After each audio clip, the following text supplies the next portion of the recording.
여러분 안녕하세요. 여러분 만나서 반갑고요. 이제 2차의 과목으로 넘어가게 되군요. 1차의 관세사 회계학을 여러분하고 만났던 바가 있습니다. 여러분의 어려운 난관을 극복하고 2차로 넘어오셨고, 또 아마 1차가 아직 되지 않아도 2차와 1차를 동시에 준비하기 위하여 미리 수업을 듣는 분들도 있을 겁니다. 그런 분들은 굉장히 바로 좀 여유를 가지며 차근차근 진행하는 거 매우 중요합니다. 그래서 1차를 통과해서 2차를 준비하든 아니면 아예 1, 2차를 동시에 하기 위하여 수업을 듣든 어느 쪽이든 굉장히 중요한 것은 바로 내용에 대한 정의입니다. 회계는 바로 뭐가 되느냐 그럼 바로 내용 정리도 잘해야 되지만 또 풀이 과정을 정확하게 하라고 굉장히 강조를 했듯이 이 무역실무는 회계학과는 달리 바로 여러분들 어떠냐 그러면 내용 정리에 역점을 둬야 된다. 그래서 내용을 얼마나 정확하게 알고 있느냐, 그리고 답을 쓸 때 어떤 포인트의 키워드를 역점둬야 되느냐 하는 이야기가 아마 오늘 OT의 아주 중요한 이야기로 여러분과 함께 살펴보도록 하죠. 맨 먼저 우리가 잘 알지만 뭐가 되느냐 그러면 순서도 이하여 무역의 실무의 흐름이 어떤가, 항상 어떤 과목에 들어왔을 때 그 과정이 어떻게 연결되어 있느냐의 흐름을 안다는 것은 굉장히 이미 절반의 공부는 되었다 이렇게 볼 정도로 첫 강의가 매우 중요합니다. 특히 첫 강의 목차 강의. 그래서 보통 이제 대학 같은 데서도 A학점을 받는다 또는 최 1등을 해서 최우수 장학금을 받는 학생들은 공부하는 스타일이 딱 있습니다. 마치 이 사람들은 꼭 시험을 보면 합격할 수 있는 바로 성향을 가졌다라고 말하죠. 목차를 꼭 잘 듣습니다. 목차의 흐름이 어떤가, 이게 정확하지 않으면 1페이지부터 진행한다. 이건 굉장히 잘못하다 보면 흐름을 모르는 수가 있기 때문에 진행에 어려움을 겪을 수 있습니다. 그러나 우리가 무역 실무의 흐름이 어떤가, 내용이 어떤가의 목차에 대한 흐름을 맨 먼저 우리가 살펴보고 지나가자 이거죠. 그래서 여러분이 잘 알지만 뭐가 되느냐, 일종의 우리는 계의종이라는 말을 갖다 참 많이 씁니다. 계약, 이행, 종료다 하는 이 세 가지 3단계로 얘기하면 무역 실무는 계의종이다. 무역의 바로 국경을 넘어서 세계는 하나, 요즘 다국적 기업 이런 얘기, 조인 벤처 캐피탈, 엄청난 많은 무역에 우리는 살고 있다. 왜? 세계가 하나가 되기 때문에. 그래서 우리가 일반적으로 봤을 때 맨 먼저 이런 무역을 하기 위해서는 맨 먼저 첫 번째가 뭐죠? 계약입니다. 여러분 잘 아는 계약을 갖다가 우리가 시행해야 된다. 이 계약의 단계가 맨 먼저 무역에서는 매우 중요하다 이렇게 우리가 말하죠. 그 다음 이행의 단계를 갖다 우리가 얘기하라. 그럼 이행은 일단 뭐가 됩니까? 대금의 지급.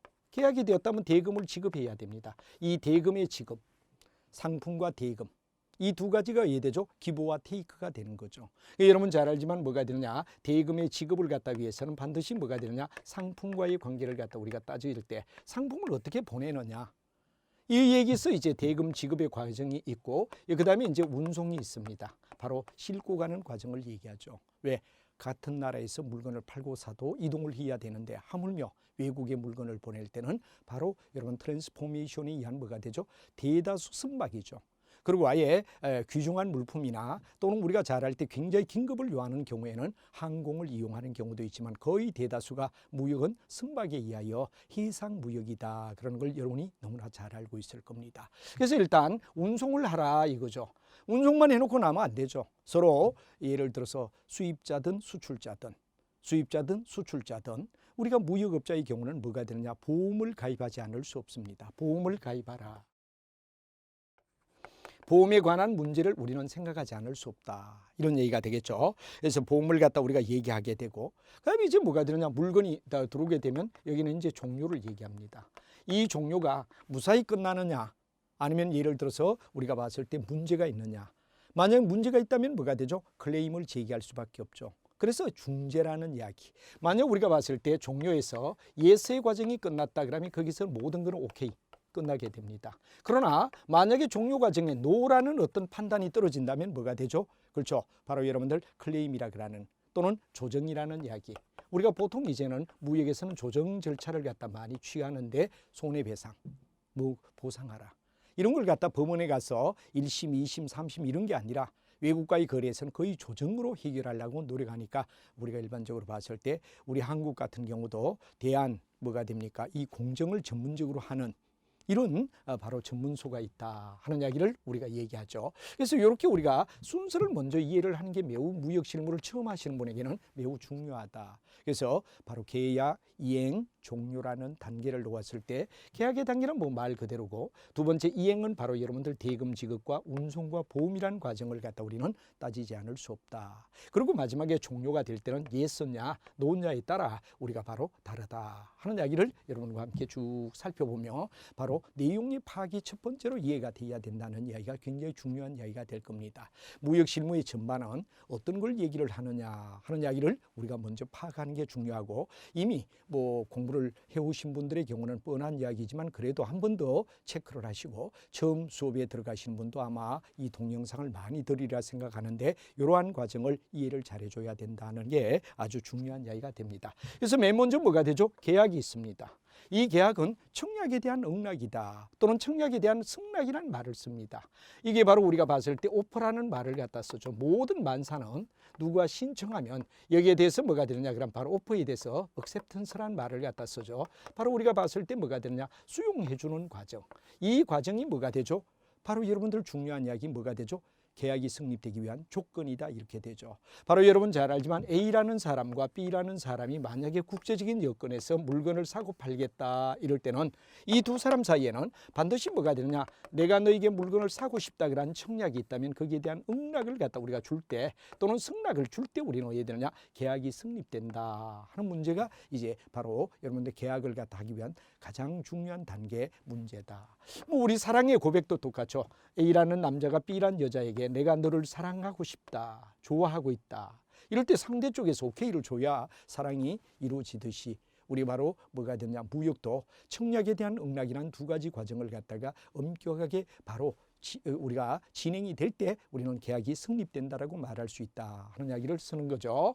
자, 그래서 우리가 여기에는 이런 바로 계약과 청약에 대하여서는 확정 청약과 미확정 청약이 있습니다. 바로 확정 청약의 경우는 언제까지 회답을 달라, 언제까지 답을 달라, 답의 기간을 갖다 정하는 거죠. 한마디로 하면 회답의 기간이 있다 이렇게 우리가 얘기를 할 수 있습니다. 12월 30일까지 네가 의사가 있다면 나에게 연락을 달라. 이게 청약을 보내는 사람 입장에서는 네가 살 의사가 있다면 또는 네가 팔 의사가 있다면 언제까지 나에게 연락을 달라.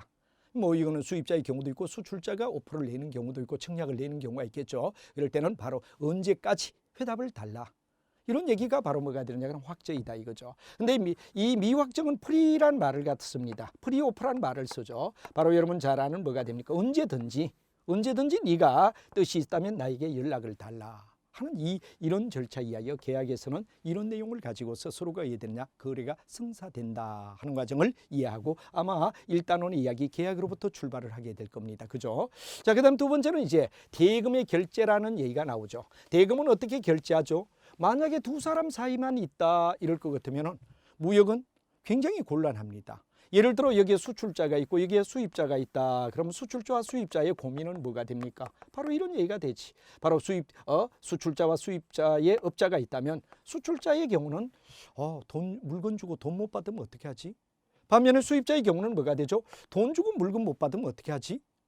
이 딜레마가 빠진다 이거죠. 그래서 둘이는 절대 어떻게 되느냐, 수출자의 경우는 야 수입자야, 너가 나를 믿고 돈만 준다면 내가 꼭 물건 보낼게, 꼭이란 말은 붙입니다. 그래서 수입자가 하는 말이 야 그러지 말고 네가 물건 보내면 내가 꼭 돈 줄게, 꼭이란 말은 쓴데 안 주면 누가 어떻게 처리할 겁니까? 그래서 여기서 어떻게 되느냐, 바로 수입자가 자기가 평상시에 거래하는 뱅크가 있다면 이 뱅크에다가 통장을 갖다가 우리가 개설할 거 아닙니까? 그럼 이 사람 통장에 있는 돈을 갖다 근거로 해서 신용장이라는 LC를 갖다가 우리가 넣는다. LC는 바로 굉장히 중요한 이야기가 뭐가 되죠? 수입자의 거래 은행이 누구에게? 수출자에게 무엇을? 수입자의 신용을 보증해주는 편지다. 그걸 바로 Letter of Credit, 그래서 LC라는 말을 쓰며 바로 무역에서는 LC가 굉장히 중요한 이야기가 돼가 뭐 여러 가지 LC의 개설의 방법이 있고 결제 방법이 있고 이런 과정을 우리가 쭉 어떻게 되느냐, 무역 실무에서 이해를 하고 또 문제가 나왔다면 대비를 해줘야 된다는 이야기가 중요한 이야기가 될 겁니다.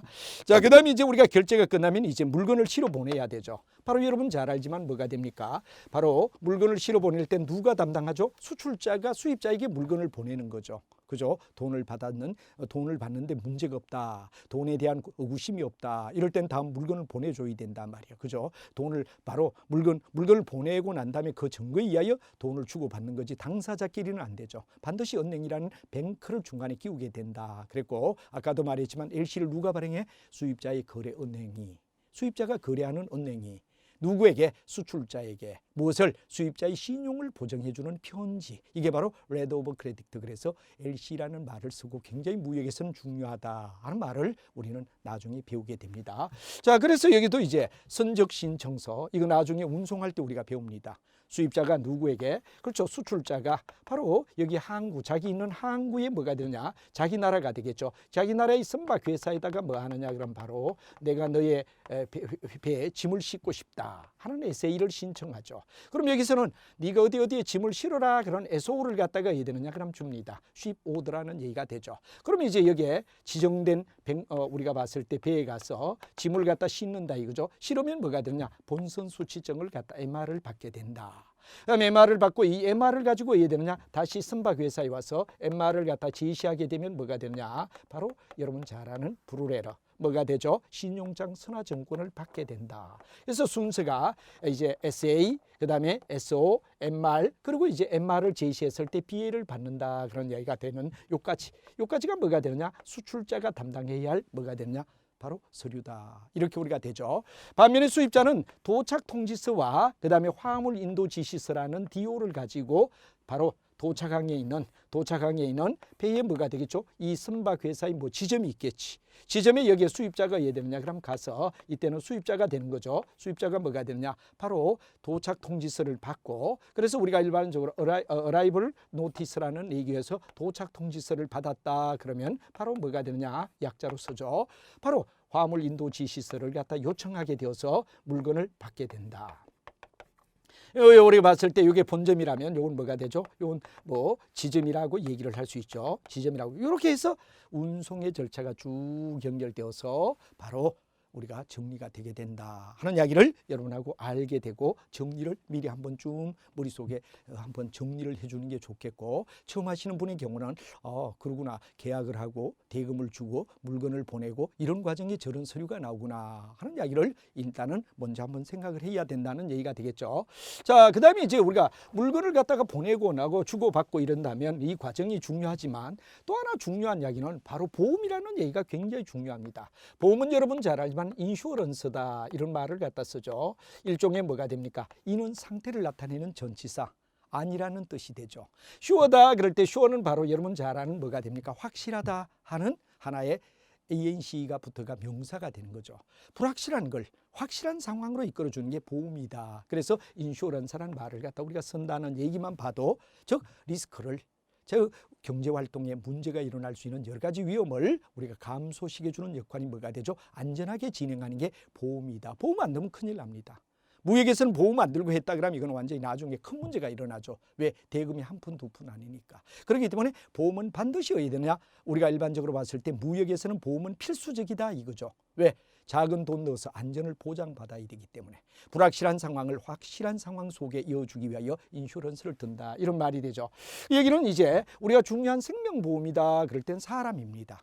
예를 들어 선원보험의 경우는 생명보험이죠. 왜? 사람이 대상이 되기 때문에 우리는 생명보험이다. 생명보험을 갖다 일명 인보험이다 이렇게 우리가 말하죠. 그리고 여기는 뭐가 되느냐? 100% 약속된 대로.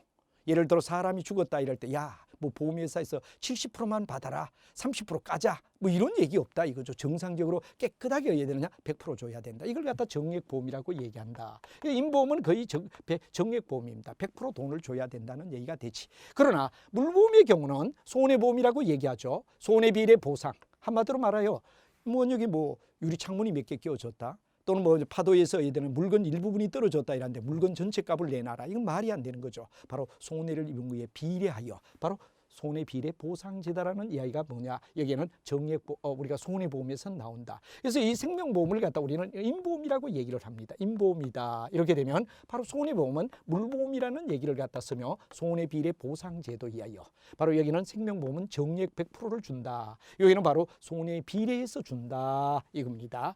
그 다음에 이제 우리가 중요한 이야기는 전손이란 말이 나오죠. 토탈 로스란 말이 나옵니다. 이 토탈 로스는 여러분 잘 알지만 전부가 다 파괴되었다. 그럴 때 바로 TL 토탈 전손이라는 얘기가 나오죠. 이 전손에는 절대 전손, 이 절대 전손은 정말 바다에 가다가 배가 파산이 되어서 물건이 떠 있고 선원이 죽고 막 이런 이야기가 있어서 증거가 명백하다 그럴 땐 절대 전손입니다. 그러나 배가 어느 정도 쭉 가다가 나중 보니까 사라져 버려서 우리가 그런 이야기가 많이 있죠. 역사 속에서. 그래서 아주 어떤 신비의 바다 속에서 배가 갑자기 사라졌는데 아무 증거가 없어. 그렇다고 10년, 20년 증거가 있을 때까지 안 주겠다 그러면 보험 들 이유가 뭐가 있습니까? 우리는 추정할 수밖에 없죠. 이건 배가 뭔가 사고가 났구나. 사람이 돌아오지 않구나. 이런 문제가 일어난단 말이에요. 그럴 때를 추정은 뭐죠? 증거가 없을 때. 그런데 여기에 전제 조건은 위부라는 전제 조건이 있죠. 바로 여러분 잘 알고 있는 뭐가 됩니까? 바로 핵심은 뭐가 되느냐? 바로 위부는 나중에 돌아온다면 바로 왜 되느냐? 그 물건의 소유권을 보험회사에 준다. 왜? 보험금 타먹었으니까. 만약에 물건이 나타나면 반드시 물건에 대하여 왜 되느냐? 소유권은 선박과 물건에 대한 소유권은 바로 어떠냐? 보험회사에 주겠다. 이런 각사의 돈을 받는 걸 위부라고 얘기하죠. 이런 이야기가 쭉 있는 거. 그 다음에 부분적으로 손해를 봤다. 부분손을 얘기한다 이거죠. 여기는 공동해소는 바로 여러분 잘 아는 선주와 바로 화주, 화물의 주인. 두 사람을 갖다 공동이라고 얘기를 합니다. 둘 다 손해를 입었다. 한 사람만 손해를 입었다. 그리고 미미한 소건이 될 때는 면책 한도. WA라고 얘기를 하죠. WA 3%란 말은 최소한 3%일 때는 이내일 때는 보상하지 않고 3% 이상이 되면 뭐가 되느냐? 바로 우리가 보상한다. 그래서 여기서 이제 자주 시험에 나오는 게 WA 0%는 뭐죠? 바로 절대 전손을 얘기하는 거죠. 바로 분손을 인정하지 않는다 이거지. 전부 왜 되느냐? 보상해 주겠다. 전위험 담보 조건으로 돌려주겠다 그럴 때 WA 0%라는 말을 쓰기도 하는데 요 프로는 바로 면책의 한도를 얘기한다 하는 이야기들이 이제 보험에서 쭉 우리가 다 정리를 하며 나갈 겁니다. 그 다음에 이제 여러분이 아까도 말했지만 이렇게 해서 보험이 끝나면 종료가 되었다 이거죠. 종료가 되었다. 그러면 이제 정상 종료가 될 때는 모든 건 오케이 끝나게 됩니다. 그러나 상대에게 불만을 주든지 문제가 있다 이럴 때는 바로 여기에는 불완료됐을 때 완전 정상이 못 될 때 분쟁이 일어나게 되고 분쟁은 거의 조정을 통하여 무역은 거의 조정입니다. 조정을 통하여 해야 되느냐 그러면 바로 우리가 어떻습니까? 두 당사자 간의 불만을 해결하는 방향으로 가지 우리 소송에 들어가서 1차, 2차, 3차 이렇게 대법원까지 가고 이러지 않습니다. 그래서 우리가 바로 분쟁은 조정한다 하는 이야기. 그래서 우리 한국에도 대한상사중재원 하는 이야기가 있죠. 대한상사중재원이 뭐하죠? 바로 이 조정의 전문 하나의 기관이다. 수출자와 수입자의 분쟁을 갖다 외국인과 국내국인의 문제가 일어날 때 한국의 입장을 갖다 우리가 생각해 주며 가는 게 대한상사중재원. 여기가 바로 조정의 곳이다. 이런 이야기가 쭉 내용에 나오는 이야기다 하는 흐름을 물론 다 알고 있겠고 공부를 몇 바퀴 돌리신 분들의 경우는 다 돼 있겠지만 그래도 또 처음 하기 위하여 들어오신 분도 있으니까 이해를 하고 또 처음 다 한다 그러더라도 자기의 결점은 항상 있는 거 아니겠어요? 그래서 결점을 보완하며 간다는 게 아주 중요합니다. 특히 2차 시험을 봐야 되겠다 이런 사람 겸손해야 됩니다. 학문에 대하여 내가 다 알고 있는 거 저거 아는데 이런 식으로 하면 실패입니다. 우리가 일반적으로 학생들을 가르치다 보면 어떻게 되느냐 그러면 정말 명문대를 갈 애들은 고등학교 학생들입니다. 수업을 해보면 예를 들어 정말 서울대, 연고대 이래 좋은 데를 갈 학생들은 강의를 딱 하면 10개 중에 한 90%는 알아요. 10% 모르는 걸 갖다 느끼며 희열을 느끼는 애는 서울대 갈 애들입니다. 근데 한 70% 정도 어디 되느냐 그러면 알면 저거 다 아는가 하네 이런 애들은 거의 어디 되느냐 가봐도 연고대밖에 못 간다. 그래서 보통 이제 입시학원에서는 서울대 갈 학생과 연고대 갈 학생은 다르다. 물론 이제 명문학원 같은 경우에 강사들 그런 말을 많이 합니다. 학생 태도 보면 안다. 그러니까 정말 여러분 합격할 사람과 불합격할 사람은 따로 있습니다. 합격할 사람 되게 겸손합니다. 하나하나라도 미비된 부위를 갖다 보완해 가려는 노력이 필요한데 이건 통째로 뭐 대충 좀 안다 그래가지고 모르는 사람 누가 있겠습니까? 여기까지 왔는데 여기 뭐 무역실무 몰라서 이런 얘기 아니죠. 그러나 우리가 쭉 앞으로 할 이야기를 갖다 한 번 더 점검하는 과정이기 때문에 이런 얘기하는데 이런 겸손함을 가져주며 바로 무역실무를 끝까지 풀어야 된다 하는 이야기를 여러분에게 얘기를 드립니다. 이런 내용을 이제 진행하겠다 하는 이야기를 여러분에게 얘기를 드리고 그다음 무역실무에 보통 이제 담당 강사들이 이제 보통 이제 많이 출제가 끝나고 나면 시험을 치고 나면 여기에 대하여 이야기를 많이 합니다. 어떻게 시험에 나올까? 출제 방향이 어떨까 하는 이야기 굉장히 중요하죠. 이때는 관세사가 어떤 역할을 해야 되느냐 이 입장에서 시험을 출제한다 이거죠. 뭐 느닷없는 이야기 내가 뭐 할 겁니까? 이 사람이 관세사가 되었을 때 정말 관세사로서 충실한 자기의 기능을 갖다 수행할 수 있을까 하는 거에 대한 검증이 뭐가 되죠? 관세사 시험의 2차란 말이에요. 그렇기 때문에 여러분에게 묻는 이야기가 뭐냐. 첫째, 이 관세사가 역할이 어떤 거냐. 이 역할을 갖다 제대로 감당할 수 있느냐 하는 이야기가 되기 때문에 첫째는 물건을 갖다가 보내는 화주 입장, 수출자라고 말하죠. 보통 우리가 무역에서는 수출자 이런 것보다는 무역업자 또는 아니면 업자란 말을 많이 붙입니다. 여기는 바로 물건을 갖다가 준 소위 우리가 봤을 때 판매하는 사람을 갖다 얘기하는 판매 무역에 뭐가 됩니까? 무역업자 중에 수출업자를 얘기한단 말이에요. 이 사람을 대변해야 됩니다. 두 번째는 운송보약 담당. 왜? 보험은 물건 그냥 계약만으로 끝나는 게 아니죠. 이동 과정을 갖다가 문제가 일어날 수 있단 말이에요. 그래서 운송의 보험에 대한 개혁을 갖다 체결해주는 체결자가 되는 거죠. 만약에 소송이 일어났다. 아까 조정이 완전히 의뢰되느냐 종료가 깨끗하게 끝났다 그러면 다행이지만 종료가 무리가 있다 이럴 땐 반드시 소송의 대리인으로 변호인의 역할을 해야 된다. 그리고 마지막에 여기에 무역에 따른 여러 가지 정보를 제공할 수 있는 입장. 이 네 가지 입장을 갖다 충실하게 할 수 있니? 이 입장에서 출제를 한다는 겁니다. 왜? 여러분들은 관세사가 되어야 되기 때문에. 관세사가 하는 역할이 뭐냐? 이 네 가지.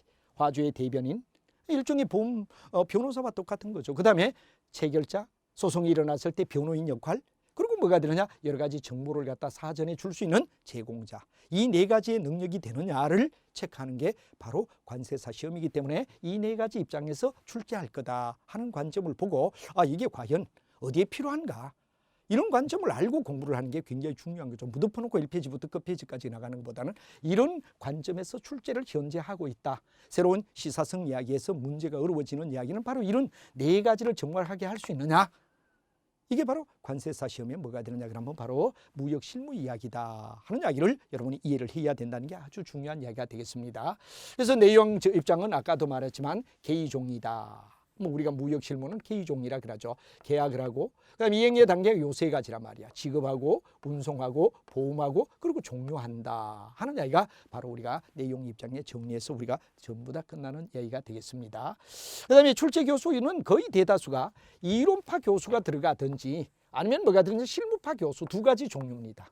이론파는 그야말로 대학에서 강당에서 강의하는 사람들이 출제위원이 될 때도 있어요. 그럼 이론적으로 묻죠. 그러나 실무를 갖다 담당하는 사람이 출제위원이 될 때는 실무 입장에서 문제를 내게 된다. 그래서 그의 이론이냐 실무냐 이 두 가지가 의되느냐 출제자의 의도에 의하여 많이 의되느냐 문제의 변화가 있더라 하는 걸 갖다 각오해야 돼요. 그래서 이론에 대해서도 완벽해야 되고 실제에 대해서도 완벽하려는 노력, 이중적 자세. 바로 이 두 가지에 뭐가 되느냐 이중적 잣대. 이중적으로 의되느냐 준비가 돼야 된다. 우리가 뭐 내년 시험을 갖다 준비하는 학생의 입장에 누가 들어갈지 어떻게 합니까? 또 누가 들어간지 모릅니다. 끝까지. 이럴 때 이론 교수가 들어갈 수도 있고 실제로 왜 들으냐 실무 교수가 들어갈 수도 있단 말이야. 그래서 이 두 가지 중에 어디로 들어가느냐를 갖다 우리는 고민하며 두 가지 각도에 의해 되느냐 준비가 돼야 된다 하는 이야기를 여러분에게 얘기할 수 있죠. 자, 그다음에 출제 분석을 나름대로 우리가 생각해야 되면 자, 예를 들어 우리가 나올 수 있다. 나왔다. 이건 의해 됩니까? 배제될 가능성이 있죠. 의해 됩니까? 이미 나올 수 있다를 갖다 찾아야 되지 나왔다는 의해 되느냐? 배제돼야 됩니다. 나올 수 있다라는 영역을 꼼꼼히 챙겨주는 게 아주 중요하다 이거죠. 이미 몇 번 나왔다. 또 반복 내지는 않습니다. 물론 100% 그렇지 않다 이거지만 항상 예외는 있으니까 낼 수도 있지만 통상적으로 볼 때 이되냐 나왔던 문제를 그 답습해서 계속 내지는 않을 거다. 새롭게 나오기를 갖다 바란다 하는 이야기가 될 거죠. 그래서 반복되는 문제는 거의 없다. 우리가 봤지만 문제는 거의 반복이 없습니다. 그 말은 뭐가 되죠? 출제됐던 문제는 배제될 수밖에 없다 하는 이야기를 꼭 알아야지. 출제된 문제만 들이 주구장창 공부하고 있다. 이건 바로 바보가 하는 짓이다. 왜? 나왔던 문제를 그대로 낼 리는 없다기 때문입니다. 자, 그래서 이제 기출문제나 출제된 부분, 이거보다는 미출제 부분을 갖다 포인트 전략으로 잡아라. 포인트 전략은 어디죠? 미출제 부분입니다. 출제가 되지 않았던 부위를 우리는 공략해야 된다. 그렇다면 지금까지 어디에 되느냐? 거의 운송. 뭐 운송 그랬는데 작년부터 제가 계속 운송 그랬는데 운송은 나왔죠. 또 보험. 그리고 여기에 중재 부문. 이런 부위가 왜 되느냐 그러면 아무래도 앞으로 계속 무기가 될 것이다 하는 이야기가 돼서 비교적 운송, 보험, 중재 부문 요 세 가지가 그래도 시험에 앞으로 더 나올 수 있는, 별로 아직까지 출제의 둔각을 나타내지 않았기 때문에 그렇다. 그러다 플러스 뭐가 되냐? 시사성. 여러 가지 무역이 일어날 수 있는 시사성 이야기를 갖다 플러스 해줘라 하는 이야기가 굉장히 중요한 이야기입니다. 그래서 여러분이 뭐 매경이나 또는 뭐 이런 환경이나 이런 신문들을 갖다 경제편은 좀 읽어주시고 무역에 관련된 부위는 좀 관심을 가지면 좋은데 뭐 공부하랴 언제 그렇게 공부하느냐 그래. 뭐 그런 건 있지만 그래도 만약에 신문을 보실 때는 또 신문을 꼭 받아보지 않더라도 네이버에 들어가면 여러분도 신문이 있죠. 나오죠. 우리가 바로 인터넷 신문이 있습니다. 거기에 들어가가지고 어떻게 되느냐 그러면 직접 경제편을 조금 이렇게 무역에 관련된 부위는 좀 봐주신다면 훨씬 더 무역 실무 점수를 받는데 도움이 된다 하는 것도 참고로 말씀드립니다. 자, 그 다음에 단원별 체크를 해야 되는 거고, 아주 중요한 이야기는 서본계를 갖다가 완전히 연결해 줘야 되고, 자, 비교하라 하고 논하라 하고를 굉장히 조심해야 됩니다. 논하라 그럴 땐 바로 서본결 형태를 취해 줘야 됩니다. 서론, 본론, 결론의 이야기를 연결해 줘야 됩니다. 그러나 설명하라 그럴 때는 앞과 뒤가 연결되게끔, 앞과 뒤가 연결되게끔 이런 문제, 그리고 아니면 단순한 문제, 이 세 가지 영역을 갖다 정확하게 구분하며 나가야 된다. 논하라, 서본계를 나눠야 돼. 비교 설명하라, 수미상관의 이야기가 가야 돼. 단순 암기 문제, 뭐 이런 것들이 있지만 비교적 우리가 봤을 때 이런 내용을 갖다 정확히 이해하는 게 중요하다 하는 이야기를 드리고, 그다음에 2차 과목의 대응의 방법에는 여러분이 아마 관세법이나 관세율표, 상품화, 관세평가, 여기는 어떠냐 그러면 여러분이 엄청 왜 되느냐? 투자 시간이 너무 깁니다. 근데 무역 실무는 어떠냐 그러면 시간을 너무 짧게 잡는 거야. 그러다 보니까 한 과목 속에 여러 가지 과목 속에서 특히 하향 평준화 뭐가 되느냐? 내용이다 이거죠. 그래서 오히려 여러분들이 여기서 전략 과목으로 잡아야 된다. 남이 못 따는 점수를 여기서 많이 따주는 게 좋다. 왜? 쉬우니까 그래도. 그런데 이제 신경을 너무 안 쓰다 보니까 오히려 얘 되느냐? 무역 실무 점수가 개판이다. 다른 건 다 점수가 왜? 여러분이 겁을 먹어서 미리 딴 쪽에 신경을 많이 쓰는데 무역 실무를 별로 신경 안 써서 오히려 무역 실무를 통해서 점수를 성큼 올려서 다른 점수를 끌어올려 줄 수 있음에도 불구하고 그런 전략을 놓치더라. 전략 과목으로 우리가 생각해 줘야 된다는 게 아주 중요하죠. 무역 연구 공부했다. 뭐 또 전공 무역학과다. 이런 사람들이 바로 이런 무역 실무를 갖다 해야 되느냐? 소홀히 다루기가 쉽다. 왜? 무역학과 나왔으니까. 무역 영어를 공부했다. 뭐 무역 학과 나왔다. 이런 친구들이 자꾸 무역 실무는 별거 아니다. 그런데 별거 아니다가 왜 되죠? 시험을 잘 보면 오히려 더 쉽게 많은 점수를 걷기 때문에 여기 나오는 이런 것들 다 어떻습니까? 여러분들 공부하는데 정말 빡셉니다. 빡세다고 얘기해야 되겠죠. 그런데 반하여 우리는 어떠냐? 무역 실무는 천천히 내용만 정리를 해도 무슨 말인가가 이해가 쉽습니다. 그러나 정리를 오히려 쉬운 과목을 정리 잘해서 득점을 많이 따는 거, 이게 바로 또 하나의 전략 아니냐 이거죠. 전략을 잘 세워야 되겠다 하는 이야기가 중요한 이야기가 되고, 그다음에 특히 여러분들이 우리가 신경을 많이 써줘야 될 게 대외무역법, 외국환 거래법, 이런 이야기에 대하여 굉장히 여러분들이 신경을 써줄 필요가 있다 이런 얘기가 되죠. 그래서 대외무역법은 바로 뭐가 됩니까? 바로 외국과 무역할 때 지켜야 할 여러 가지 법규들, 자기 상인들에게 일방적으로 맡길 수는 없잖아요. 그죠? 그래서 이제 보면 무역관리란 국가와 무역관리에 대한 지혜도, 법규, 무역거래 통제, 제한, 촉진, 이런 것들이 뭐가 되느냐 그러면 하기 위한 법률을 갖다 우리가 말한다. 첫 줄에 나왔네요. 바로 국가라는 주체가 무역의 관리에 있어서 여러 가지 뭐가 되느냐? 제도에 대한 기구, 법규, 이걸 갖다 어디에 되느냐 그러면 거래를 통하여 거래를 통제하고 제한하고 또 어디에 되느냐? 촉진하는 이런 역할을 하기 위한 법을 대외무역법이라 부른다. 그러니까 대외무역법에 대한 여러 가지 이런 내용은 우리가 본 수업에 다 배우는데 특히 우리가 대외무역법 알아두시고, 그다음에 이제 여러분 잘 아는 외국환 관리는 바로 외환을 아무나 개인이 어야 되느냐 멋대로 만약에 한다 그러면 여러 가지 통제 난제를 가져올 수 있다 이거죠. 물론 한국은행에 발행한 한국 사람들의 선언 원화는 마음대로 쓸 수 있습니다. 제한을 받지 않습니다. 그러나 우리가 달러와 원화의 교환이라든가 이런 데 일어날 수 있는 이런 문제는 정부의 통제가 필요하다 이거죠. 그래서 여기서 외환 거래법이란 말이 나왔다 하는 이야기를 얘기하고, 바로 이거는 궁극은 균형과 통화의 가치 안정을 위한 법이기 때문에 매우 중요하다 하는 얘기가 되죠. 그래서 이제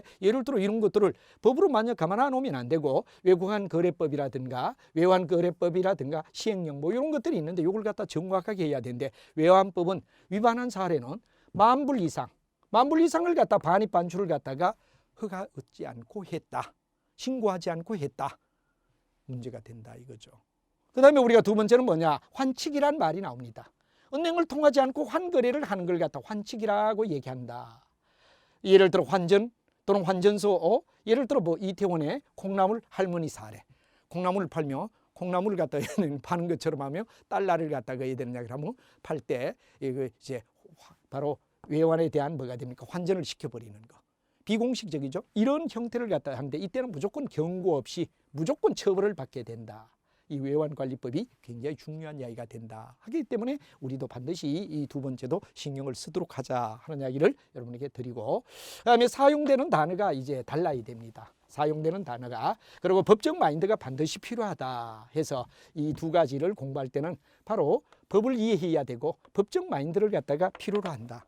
이제 용은 바로 아무래도 우리가 무역을 하면서 법에 대한 부위가 요 두 부위이기 때문에 바로 법대 나온 학생들은 굉장히 좀 조직적으로 이미 배웠기 때문에 하는데, 경영학과나 무역학과를 나오신 분들의 경우는 이게 마인드가 안 돼 있다 이거죠. 그래서 항상 이 법에 대하여 배울 때는 좀 법적인 개념으로 또 법적인 이야기로 대응할 수 있게끔 여러분들의 법을 이해하고 법적 마인드가 어디에 되느냐 필요하다 하는 이야기가 아주 중요하다 그런 이야기를 드리면서, 이제 마지막으로는 이제 여러분이 관세사 실무를 갖다 할 때 채점 요원이나 많은데, 이건 뭐 제가 읽지 않아도 여러분들이 쭉 우리가 여기 나와 있는 20가지를 제가 연결해 놨습니다. 그래서 이거는 굳이 뭐 예를 들어서 이제 이겁니다. 6문항 중에 50점짜리 할문항이 앞부분이 굉장히 중요하다.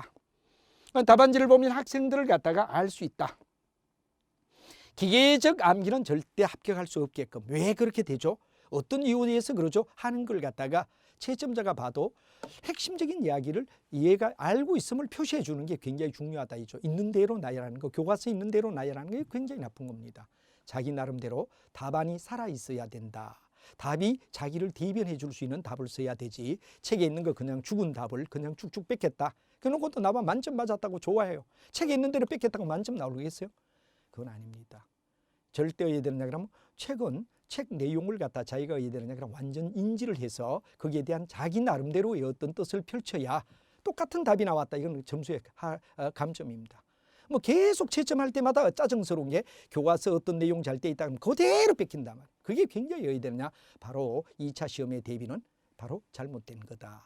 그래서 이제 여러분들이 제가 강의를 하는 것도 그럼 교과서를 가지고 강의를 할 수밖에 없잖아요. 하되 단 여러분 거기서 이해를 플러스 자기 나름의 뭐가 되느냐, 답을 쓸 수 있는 알파를 가져달라. 이게 굉장히 중요한 이야기가 된다 하는 이야기가 되죠. 그래서 이제 이런 이야기가 있고, 그다음에 이제 뒤에도 보면 뭐 차별화된 답을 넣어라. 그럼 100명 중에 한 2, 3명은 답을 갖다 아주 어떠냐 그러면 정말 잘 씁니다. 이건 바로 가뭄에 콩 난다는 속담이 있듯이 이렇다. 그리고 1번을 보면 어디에 되느냐 그러면 당락을 좌우한다. 1번의 좋은 점수 최소한 50점짜리를 35점 이상 거두려고 노력해라. 그다음에 양보다 질을 갖다가 굉장히 중시해야 된다. 뭐 대부분 학생들은 답안지 내용이 대동소이하다. 왜? 똑같은 책 가지고 외운 대로 쓰기 때문에. 이게 바로 여러분들 어디에 되느냐, 안 된다 이거죠. 외운 대로 써야 될 부위도 있지만 외운 대로만 쓴다 그래가 좋은 점수가 나오지 않는다. 그다음에 반드시 우리가 봤을 때 뭐가 되느냐, 서본결 1점짜리 50점짜리는 받듯이 창의적 답을 갖다 써줘라. 그리고 출제 포인트를 모르고 있으면 안 된다. 왜 물었을까 하는 이야기를 답변을 정확히 해줘야 된다. 일단 양을 갖다 어느 정도는 써야 되며 답안지를 보기 좋게 쓰고 알아보기 쉬운 글을 갖다 써줘라. 그리고 철저히 형식이나 구색을 갖다 갖춰주자. 왜? 저는 자주 이런 얘기를 합니다. 시골에 어디에 되느냐 그러면 추수를 할 때 농부가 콩껍질을 갖다가 이제 잘 된 콩과 못된 콩을 하는데 껍질이 이미 약간 썩었다. 그럼 아예 안 보고 버려버립니다. 그렇듯이 답안이 아주 어디에 되느냐 그러면 질서정연함을 갖다 보여주지 못하고 이건 뭐 답이야? 이렇게 느끼는 것은 절대 좋은 점수가 나오지 않고 합격할 수 없습니다. 그래서 마치 콩껍질과 같다. 농부가 콩껍질이 싱싱하고 잘 연결된 거. 일단 외형의 스타일이 좋아야 되고 그다음 내용이란 말이야. 외형과 내용이라 그러는 두 가지를 다 따져줘야 되죠. 객관식 같으면 맞는데 동그라미만 치면 되지만 주관식은 바로 우리가 잘 알지만 외형과 내용이 두 가지 양면을 다 채점하기 좋게끔 채점한 교수가 봤을 때 정말 깔끔하게 썼다라는 얘기가 되게끔 생각해줘라 하는 말이 되죠. 그다음에 이제 우리가 방향성이나 또는 아니면 뭐가 되느냐 통합적인 어떤 사고, 개선의 방향 이런 걸 갖다 항상 제시해야 된다는 게 아주 중요합니다. 그다음에 이제 논리적 답안을 갖다가 완성하게 노력해야 된다. 뭐 이런 얘기가 있고 충분히 이 부분은 뭐 대다수 답안지는 청평일률적이다 하는 게 문제가 되죠. 그래서 바로 차별화가 없다 이거예요. 책에 거 그대로 뺏기니까 그러면 최하 점수 줍니다. 책에 있는 대로 그대로 뺏겨가 내 답 쓴 게 이미 다른 학생들도 많이 답을 그대로 쓰고 있다. 이건 점수 나쁜 점수가 나옵니다. 그래서 창의적 답을 쓰려고 하고 똑같은 내용이지만 책에 있는 대로 외워서 뺏기겠다. 이거 내용 모르고 있다 그러는 얘기거든요. 자기가 충분히 이해하고 있음을 표시하고 과감하게 자기를 표현하는 내가 알고 있다는 걸 정확하게 표현해주는 이런 기법이 필요하다. 그다음에 이제 시간에 대한 승부를 정확하게 나누어라. 그래서 제가 시간 얘기를 해놨고 그다음에 자기의 생각, 관점을 가진 답안을 원하며 일관성 있는 일관성을 가져라.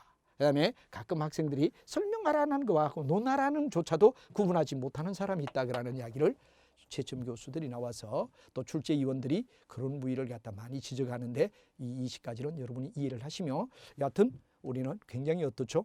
무역실무가 2차에서는 솔직히 쉬운 과목의 한 부분 아니겠어요? 여기에 다득점을 따는 전략 과목으로 여러분 승화시켜서 반드시 성공할 수 있게끔 여러분들이 어떻게 되느냐 그러면 열심히 해달라는 얘기를 들으며 여러분과 함께 최선을 다해서 처음부터 끝까지 또박또박 내용 전달을 할 겁니다. 그럼 여러분 내용 전달을 받아 그대로 답 쓰면 안 되죠. 내용을 100% 이해하고 그 다음 뭐가 되죠? 답 쓰는 거는 자기 나름대로 창의적 답을 항상 준비하라는 얘기를 드리며 여러분과 함께 본 수업할 때 좀 더 하나하나 꼼꼼히 진행하도록 하겠습니다. 여러분 매우 수고했습니다.